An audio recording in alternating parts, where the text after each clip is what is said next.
Takes don't stop when the mics turn off.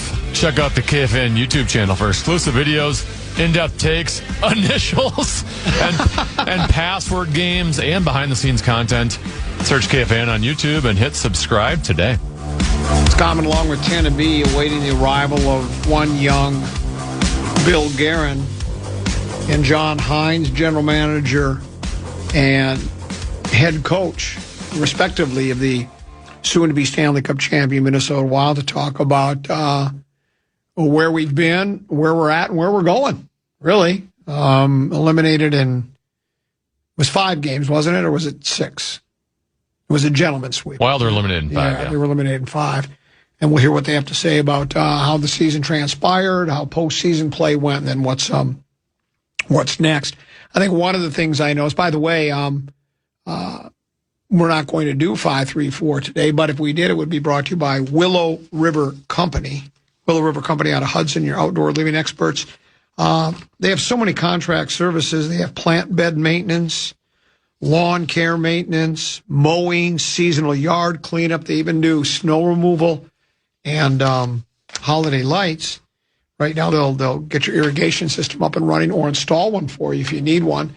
And also tree removal and tree maintenance. They're doing that for me as well. So I like everything they've done for me.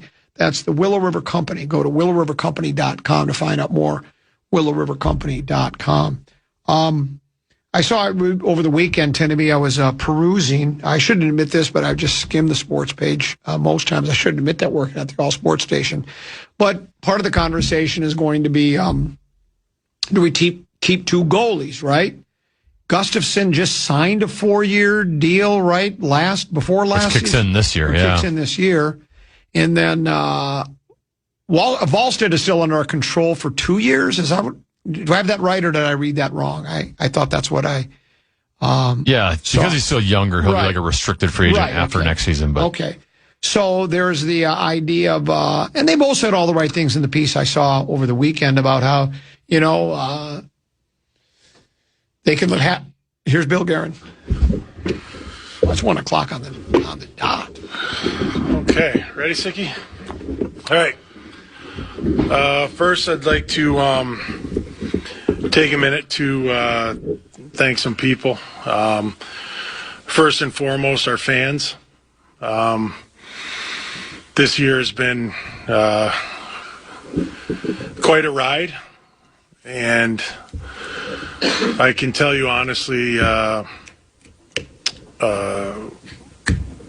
we feel the support, we feel the love, we feel the passion that this market and community has for the Minnesota Wild and the players, and how much they live and die with us and how much they want to see us succeed. I just don't think you can put into words what the support, what the energy inside Grand Casino Arena means to the players as the game's going on, to us as management and coaches, because you can feel that you're doing something right because of the reaction of the crowd and the fan base. I've been around this league a long time. Played on a bunch of teams, and it is second to none here. This is a fantastic place to play and work in the world of hockey because of our fans. So thank you. Next is to, believe it or not, guys, to the media. We appreciate the coverage, the time you guys spent this past season with us. Hey, look, it's you guys speak the truth, and you write what you have to write or report what you have to report, and that goes through the good and bad. But the relationship that we have with you guys is really incredible, and we appreciate it. We also don't want to forget our good friend Jesse Pierce, who would, without a doubt, be sitting in the front row with a big smile on her face, and we miss Jesse coming down the stretch here and miss her every single day, and we understand that it was a extremely difficult time for everybody in this room. So we want to make sure that you guys know that we have not forgotten.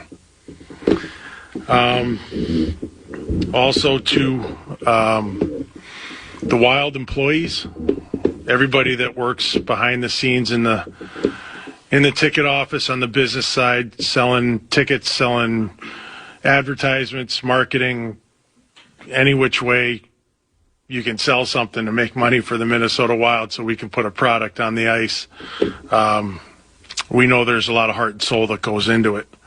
Also, the employees at the Grand Casino Arena, ushers, security, the ice crew, everybody. It just takes so much to put on a game and to make all this happen. And there's a lot of hard work and passion that goes into it.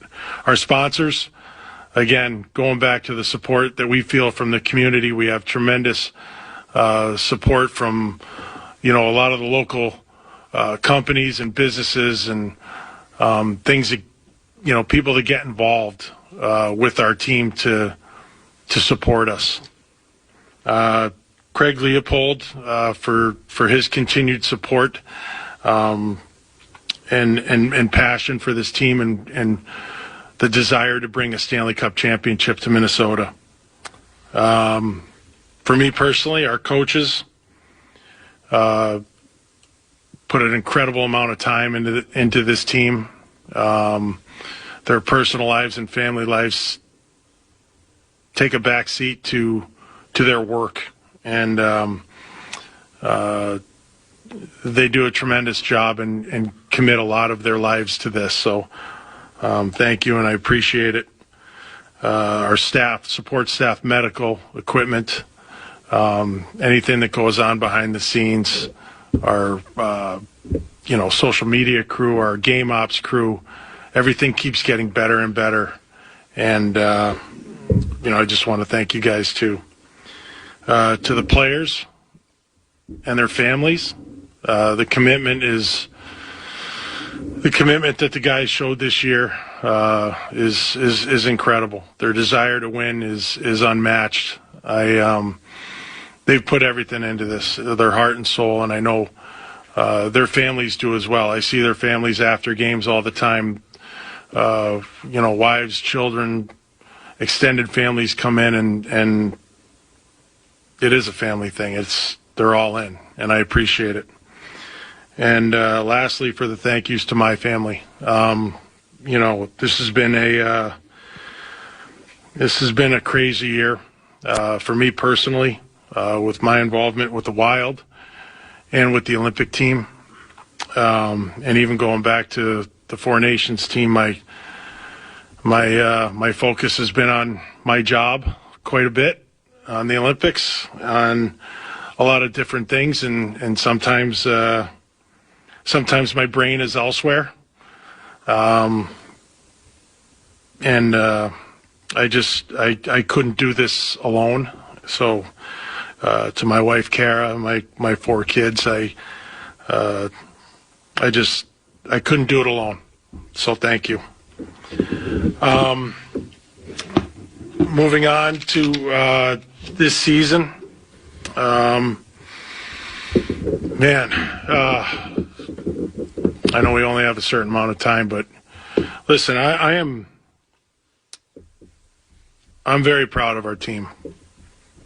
We had a poor start. We got it together. We started playing like an elite team, and we were able to trade for Quinn Hughes. We got even better. We played like an elite team. There's a lot of positives here.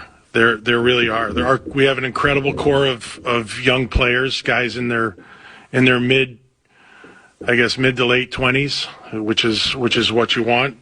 Things like that are they help you be confident in the future. There's just a lot to look forward to. That being said, we have not achieved our ultimate goal. The expectations they're higher than they ever have been before. we got over, I guess we got over that hump finally. But again, that's not our goal. Our goal is to win the Stanley Cup. It felt good.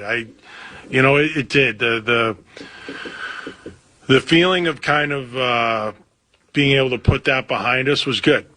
See the fan reaction was crazy. It was incredible, and I'm proud of that. I'm happy about that. But like I said, it's not what we're after. It's not what we're after.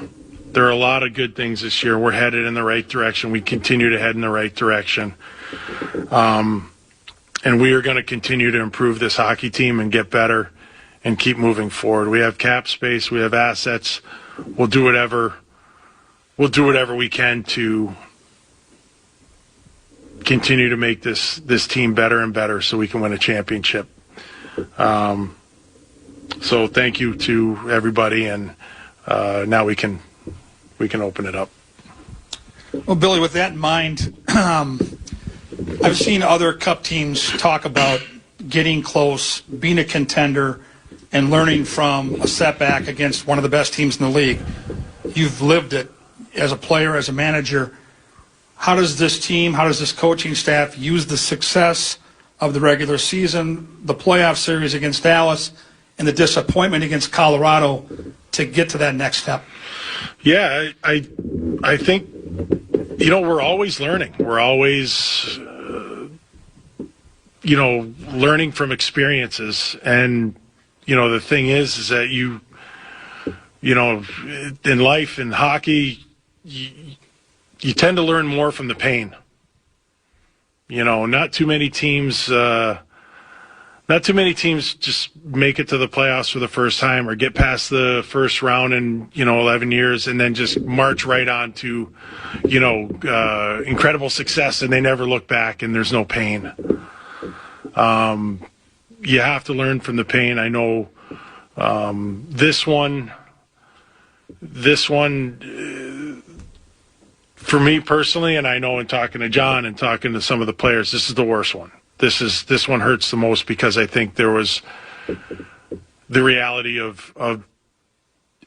real reality of doing something special. So I can tell you the pain's there, but we'll get better. We'll get better because of it.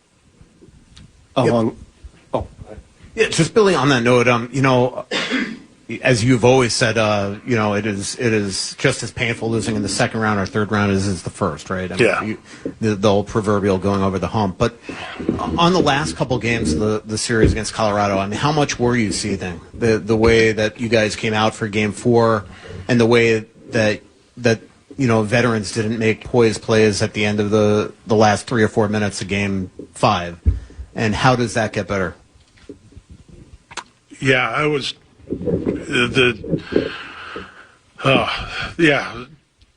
Game 4 to me, the disappointment was that's the one to me. More than Game 5. Game 4 was what was the word you used? Seething? Like that. That's what it was.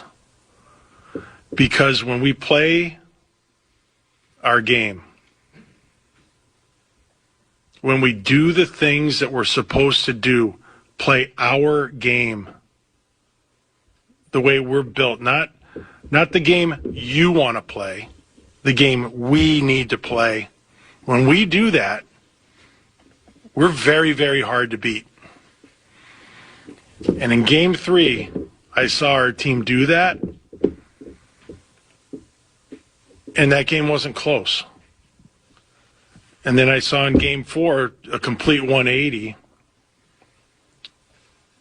and you saw the result. It wasn't close the other way. That was disappointing. Game 5, Game 5 to me, you knew they were going to make a push. You knew they were going to do certain things, open it up a bit. That was disappointing. But to me, in 48 hours, going from a well-oiled machine that played great and did all the things right, to going to 48 hours later, not doing those things, I think that's something that we're all going to need to learn from. John, just similar to what Billy maybe said, one thing we heard from Matt Boldy after the final game was, you need to learn to lose so you can learn to win. Inside the locker room, just what level of learning did you see, especially from that young core, from this playoff experience? I think there was a lot of learning from the guys, and I think the question that Mike just asked Billy, I think that really understanding how consistent you have to be in the playoffs. Every game is important. I think when you look at the consistency level we played with for the most part in the Dallas series was there, and then it was a quick transition right into the Colorado series. We know how that went, but then we gathered ourselves, and I think it's understanding you're playing the same team time and time again. It's not like the regular season. The consistency level you have to play with, the dedication level you have to play with of the simple things, truly understanding, tactically what you need to do, emotionally how you need to play against the team as the series continues to go on. And when you look at it, that's where we slipped a bit, particularly in Game 4. Was that the willingness and the commitment to bring that night in and night out, shift in, shift out, game in, game out. I think that's a big one for all of us. But I think there's lots more to come out of it when you dissect it back with the players of, okay, when you really go through the Dallas series, what did it take to win that series, right? And then you come into the second round, and now we play, and okay, why didn't we meet the goal we needed to in that series? There's a lot of, probably a longer discussion than together right here, but I think experience is his best teacher. And we had, some great lessons coming out of the Dallas series, and then we have some harder lessons coming out of the Colorado series. Billy, you mentioned you have cap space and assets to use this summer. What do you learn from the playoffs from your teams from a personnel perspective that you need to add or change to? Obviously, your depth was tested with some injuries, but just what kind of areas you think you need to bolster here in the summertime? Yeah, I mean, listen, we can, the talk here is always a number one center. Obviously that's, hey, look, if that, we'll see what's available.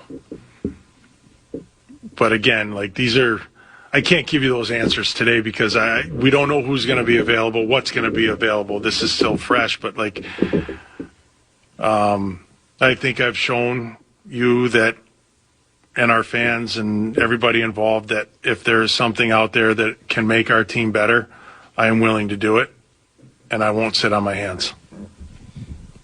Billy, with the success you saw in Game 3 of that series, does that give you a clear vision of what pieces you want to add or where you see things? Because you've seen this team finally play to the capabilities that you thought they had in them. Now to take that next step, did that help you figure or provide more insight into where you need to move this franchise with pieces this offseason? No, it's not one game, really. I mean, look, that was we played that game to a T. I think it shows like you said, it shows the capability of the people that we have here now.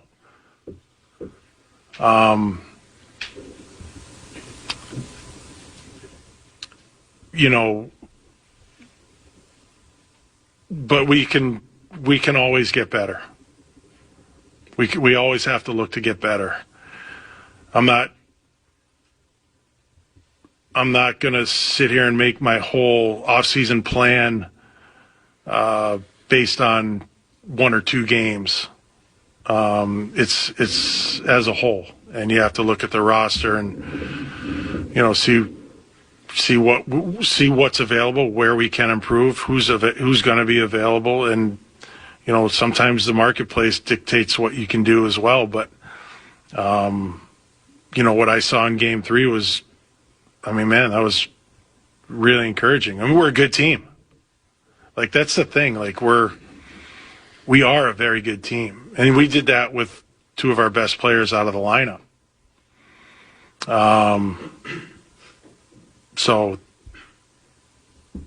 like I said, we got to take some time. I got to, make sure that we, again, like I've always kind of moved. I don't want to make knee-jerk reactions or say stupid things. And, you guys can have your clickbait or whatever you go for, but we just want to move methodically and just improve the team every single year. Bill, were there any other injuries besides Eric Sunak and Brodeen to close out the year, and any surgeries you're expecting from them? Yeah, there's always a bunch. I know Tarasenko was really banged up. Gustafson's going to have off-season surgery on his hip. That will be coming up as soon as possible.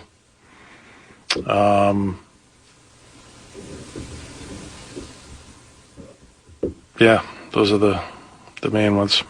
You expect Gustafson ready by the start of the year? Don't know. Okay. Don't know. We'll see post-surgery. Yeah. We'll see post-surgery. Is it labrum, or is he going out to Vail? Do you want all the injury reports and stuff like that? You want the X-rays and Vail? No. All right. So can I ask you on? I'm trying to come up with a nuanced way to ask this question, but I'm I'm just blunt. ask. Yeah. Eric Sunak and Brodeen, they are, every time they're out of your lineup, we see how invaluable they are to your lineup. Yeah. But they're always out of your lineup. So how do you, as an organization, continue to stay patient? How do you balance that, where you can continue to trust the fact that at the right times of the year they're going to be healthy? Yeah, it's a good question. It's frustrating, but they get injured because they play hard. They do the right things. Sometimes it's bad luck.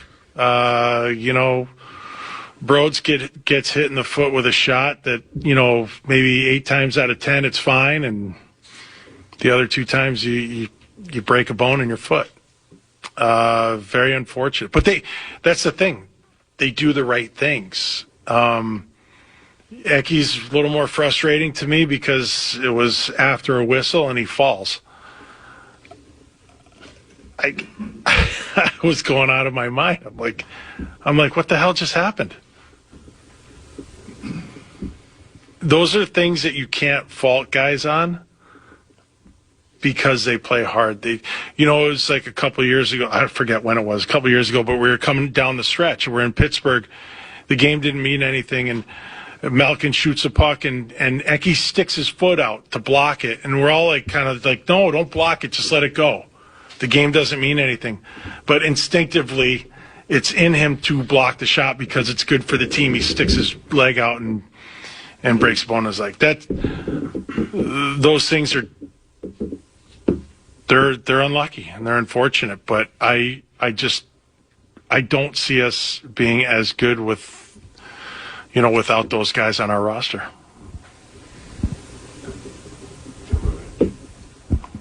You talk about going possibly, if one's available, center one. Do you feel like you have the chips to sit down at that table if you really need to go get an elite guy? Do you have the assets? I know you won't name names, but yeah, are they there? Yeah. There's always a way. There's always a way. There's always a deal to be made. Yeah. Yes. To answer your question, yes.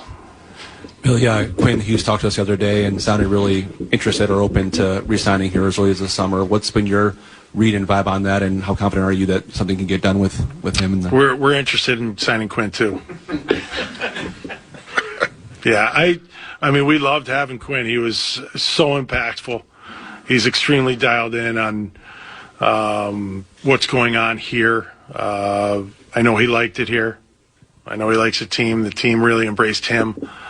I love having him here. I mean, the impact that he had on our team was incredible. So, yeah, priority one. But these are things that, again, like I've told you guys, they take time, and I think everybody needs a little bit of time right now to just kind of decompress, and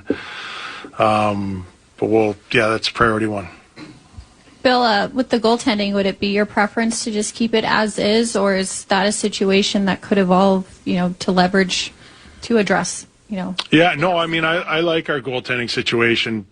To be quite honest with you, I mean, we have both of our goalies are number one goalies. The luxury of it is being able to put a fresh, rested goalie in net every night. And, both guys are signed. They're both very good. They work well in a tandem. They support each other. So I'm very comfortable with where it is. Bill, you said obviously you won't sit on your hands if a deal comes that you feel like you can make. How much does the success of the Quinn Hughes deal and what you had to give up for it make you confident or emboldened to swing again if it shows up on your table? Yeah, I mean, I'm always confident in that. In my ability to get a deal, I'm always willing. Look, if it's there, I'll be involved. And we're in a window now. We're in a window where we have a very good team. So we want to make sure that we don't just open the window 3/4 of the way. If there's a chance for us to get better, we will. Can I ask you both a question that fans ask all the time about Boldy, and just whether or not at this stage of somebody's career that you could, instead of going out and getting a number one center, could you move him to center and then work on maybe getting a top six winger? Because we've seen times in games, John, where you move him to center, and he's played center in college. Is that at all something that's even feasible this stage? Would he even want to do it? Do you think he could do it full time? I guess I'll answer first, but John can answer too. But for me, I think Matt naturally is a winger. I think another part of Matt's evolution into being, this superstar player is that he's grown into be able to do other things. Taking face-offs is one of them. Last year was a penalty kill. This year he's taken a lot more face-offs and proven that he can do it. I think he could do it in short spurts. In the end, I think he's a winger, but I think in short spurts he could do it. But I guess preference would be to get a natural center. Yeah, I would agree. I mean, we have used him at times on the line, in the middle, whether we've had injuries or even throughout the playoffs. And he can do it, and he is good on faceoffs. But I would agree with Billy. I think, Matt's he's turning into a superstar player on the wing, and there's different responsibilities and assignments as a center versus a wing. It's not something that we've talked with him about. But I think because he is a good player, I think it's in spurts and segments he can do it. But I would agree. I think with his skill set and with his ability to play the wing and how he produces and how he plays the game, that I think if you did take a player that's highly successful on the wing and you moved him to center, sometimes that, like I said, it does change a little bit of what your skill set is and how the game comes to you as a wing versus a center. Bill saw how valuable Zuccarello was. How much of a priority is he kind of moving forward as you look at your roster? Yeah, you know what, Zuki's another guy that's really important to the team. He's, he saw when we were without him in the Dallas series how much we missed him. he's got a big voice in the room, and he helps in that department as well. And he's definitely another guy that we're going to have to, deal with this summer. Billy, just real quick follow up on Gustafson. Was that something happening in Game 2 of that series, or that a lingering thing over the course of the year? It's a wear and tear. It's a wear and tear. Yeah. And John, quick for you, the players talk about learning from this experience. What did you learn as a coach from this experience in these guys, and what can take to get them over the top there? Do a second round series as well. Yeah, I've learned a lot. I think we've I'd say in the first series, the guys, there was a more maturity about us, I say, than a year ago versus Vegas. And I think internally the expectation and the belief that, we are good enough to win the series and get on a run. And I think a lot of the penalty discipline, I think playing with emotion and not emotional, I think a lot of the details of the game. I'll give you another example, like Game 5, that was, there's a lot of talk to say, well, you went into prevent defense and we didn't play offense and things like that. I think that, when you get into a team and you're playing in the second round of the playoffs versus an elite team and you're up 3-0, right? There's going to be circumstances that happen in that game that the other team does that they wouldn't do, over aggressive pinching, like how your details have to be good in that, and how you handle those situations, and how do you change momentum, when things like that happen. And I think there's so many valuable lessons in that when you really go through, and you're still going through it. You're still decompressing. You go through each game, each series, a lot of the situations, the positives, the negatives. But like that's an example right there where, how do you change momentum when a team is going to put on a full court press, right? And they have nothing to lose in the game. There's details that you have to handle, your puck play, understanding how you handle the pressure, the details in which you need to play with defensively, how you can change the tide when you do get the puck in and out in the offensive zone, not be one and done, try to reestablish the offensive zone. Like all those little things when you come into it, I think that's why experience is the best teacher for the players, the coaches. But the more you do it, the more situations you put yourself in, we put ourselves in, and you take the good, but you also really want to take what are the key things we can take out of it. I'll give you another example. I think over the course of the season, if I look at our group when we came off emotional wins, a big win even in the regular season, we didn't follow it up with a good game. We had a big emotional win, in Game 3. We didn't follow it up in Game 4. And I think if you look at that track record, okay, now it gives you the information when we all come back together again, that's got to be a key point as we move through the season next year, right? When you play a good game, an emotional win, there's a next one.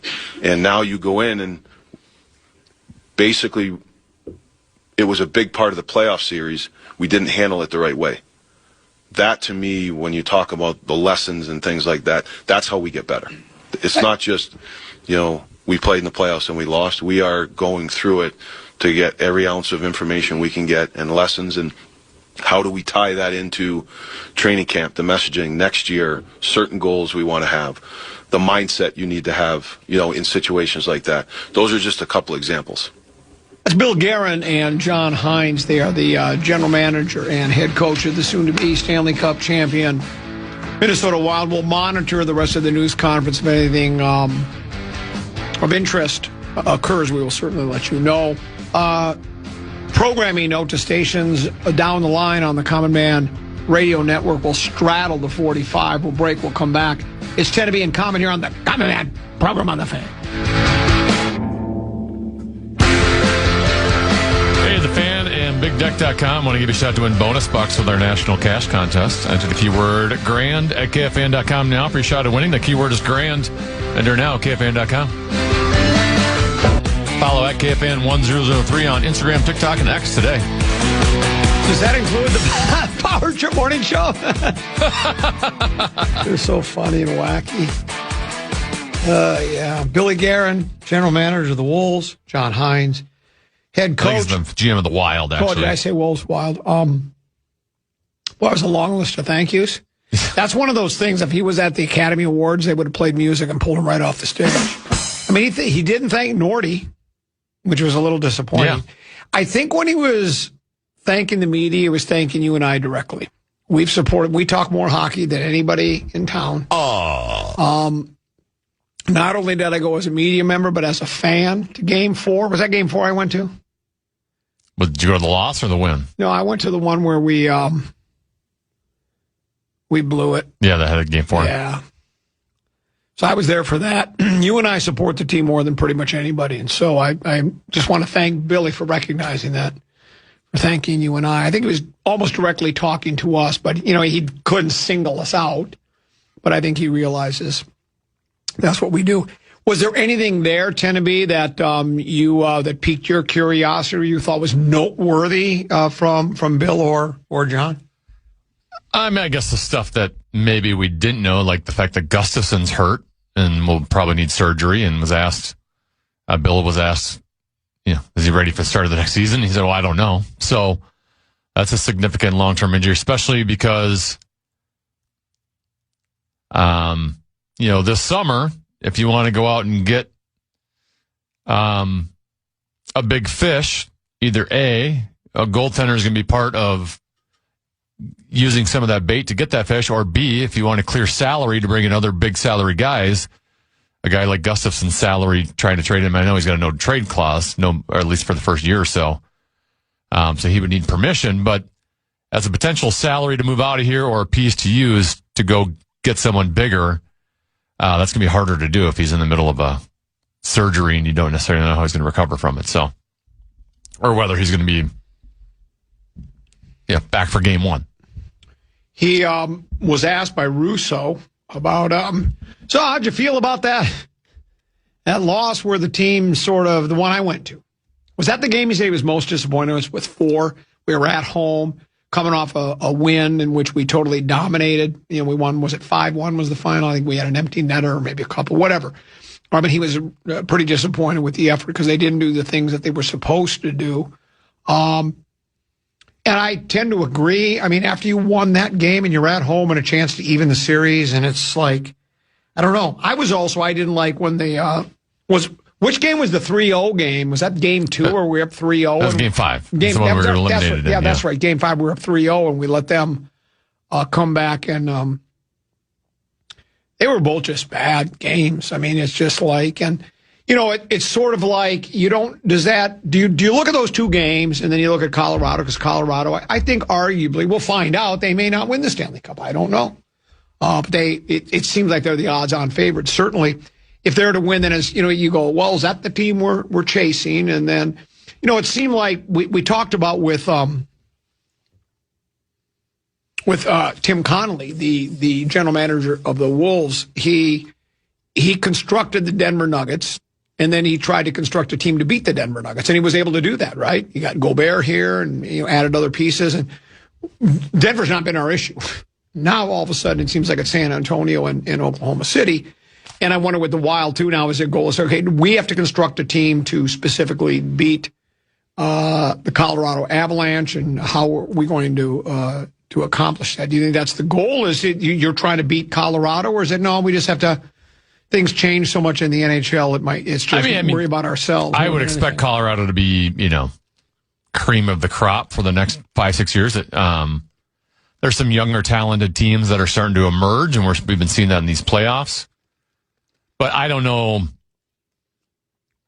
It's a little different in the NBA when you have certain matchups that, hey, like right now the Wolves we're going to be going up against OKC and San Antonio for the next 5-6 years, and that's the team we're going to have to leapfrog. And there's certain matchups, right? If you're going to play a team with Wemby, you got to have certain personnel on your team. If you're going to play a team that has SGA, you got to have certain personnel on your team. Hockey's a little different, where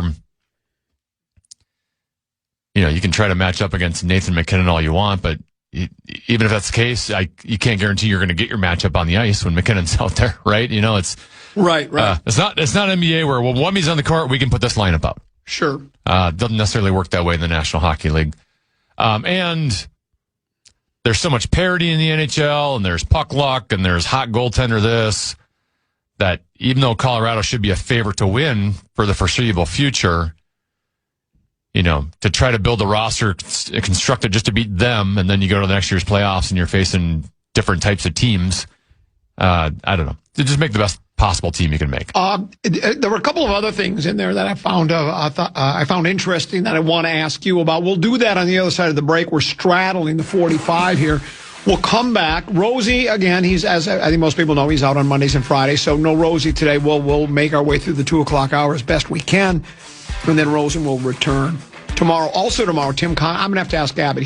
I think he's scheduled to do a news conference sometime during our show. I thought he said 12:30, but regardless of what time it is, we'll carry it for you. We'll break, we'll come back. It's Common and 10 to be on the Common Man program right here on The Fan.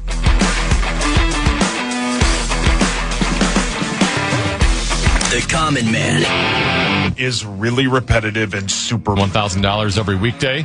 It's every hour from 9 a.m. until 5 p.m. To enter the keywords and learn more, head to KFAN.com. Bonus Box is presented by BigDeck.com. 13:14 pastime Common. He is 10 to B. Bill Guerin, John Hynes, Wild GM and coach just did their news conference. I mentioned that Bill spent a lot of time thanking people. It reminded me of when Charch announcing his retirement from fantasy football, whatever it was, he thanked pretty much everybody that ever helped him in his fantasy football endeavors, with the exception of me. You've got to be kidding me! And I was there at the very beginning. I was one of there was 3 of us that did Fantasy Football Weekly on the air. It was me, Charch, and Rob Fithian. And he never mentioned me on it. I still don't know why. I don't know what I ever did to Charch, but Bill didn't leave you and I out. He thanked you and I for supporting the team as we have fans we have for a long time now. I'm not sure I heard this correctly because I was only listening with half an ear because I was booking tea times for the rest of the week during the news conference. But did Russo say, you ever thought about putting Boldy at goalie? No, Boldy at center. Yes. And then going out and getting another wing. What did Guerin say? Did Guerin dismiss that, or did he? I mean, what? Guerin and Hynes both responded with, well, they think he's best at the wing position. Okay. And, Boldy did play a little bit of center in college in Boston. Wow. Rosie saw a lot of them. Yes, he did. But he has at moments, right? There's moments where he's taking faceoffs for you. They've had times in the past where because of injuries, or sometimes they want to just put Boldy with Kaprizov and Zuccarello for a shift in an offensive zone and see if he can get a little offense going. So he's had moments, but I don't know if I haven't seen Boldy enough at center to know whether that would work full time or not. Whether the added defensive responsibilities would then take away from his offense. I will say, in a year in which he just basically became, star status in the league, I'd be a little hesitant to move him at this time. But I get it. We've been so desperate for a number one center over the years. And I guess maybe the question stems from, there's not really going to be a number one center option probably available, or at least a long-term option available in free agency. There might be maybe an Austin Matthews becomes available on the trade market, but that's still, probably a long shot that A, he's available, and B, you have the resources to get him. But maybe there's a top 6 wing that's available, like a Brady Tkachuk, right? That you could bring in and put him in your top 6, but you're still hurting at the center position. Let's slide Boldy over. I get the thinking, but I think they would probably rather just fix the center thing and keep Boldy at wing just because, like I said, he just had a phenomenal year. Why would you want to move him after that? Is there a kid named Stramel? Charlie Stramel. Stramel? Yes. What do we know about him? He's a center, isn't he? He's a big center. He's a big boy. He's a strong kid. So what's the story about him? He's first-round draft pick for the Wild. Kind of fans were critical of the draft, and he had a very bad freshman year. Okay. His first year at Wisconsin. He ended up transferring to Michigan State. Has had a good couple of seasons. Was signed by the Wild after their season was over. And I think he could be, I don't know if I see first-line center in him, but could be definitely a depth center at some point. But it's hard to know with a kid that age whether he's just going to jump in the 26, 27 season and become an impact center for you. I also think he's going to be one of those guys that if you do go get a big fish and trade, that he might be. There's not a lot of pieces anymore to dangle, so that might be one of them. Him or Urov. I've had a couple of people email me at comment@kfan.com, and I always reciprocate, and we go back and forth a little bit.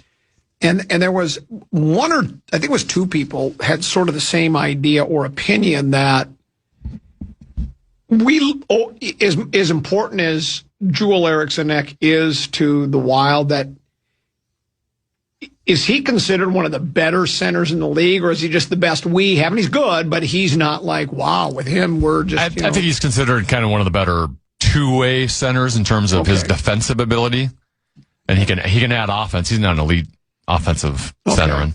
Okay. I think he would be on a Stanley Cup winning team. You're really happy to have him as your second center. Okay. And then the other thing, and I saw this, I think Guerin has said this on a couple of different occasions. We have two number one goalies. Because of, I was beginning to think that was a bit of, oh, come on, you're just saying that because you want both guys to feel good. Plus, you might want to trade one, so you want to make sure that what you get in return for him would be what you would expect for a starting goaltender. But with Gus kind of struggling down, I don't understand. When did Gus is injured? When did he become injured? Did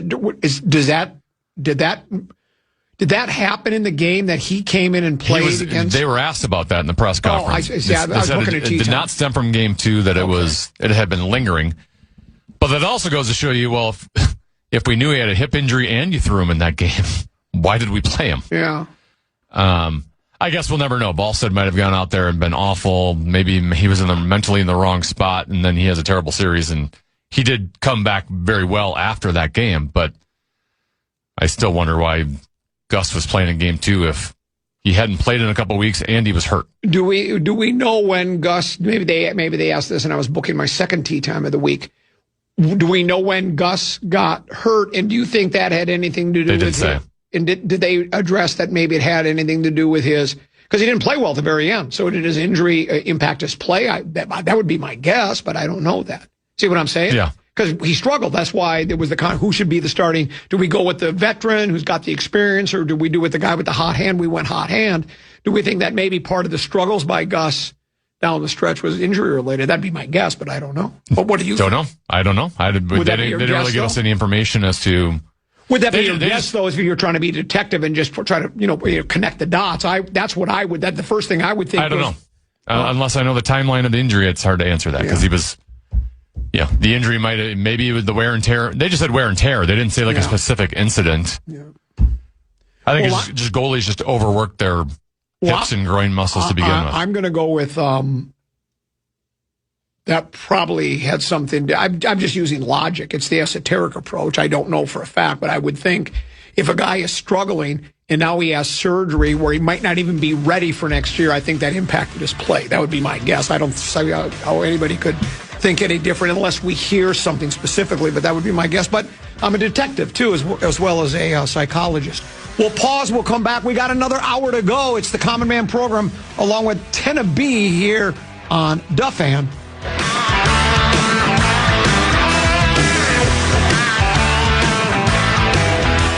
Justin Guard and Eric Norquist take on Zach Halverson and Kevin Fallness tomorrow at 1:15.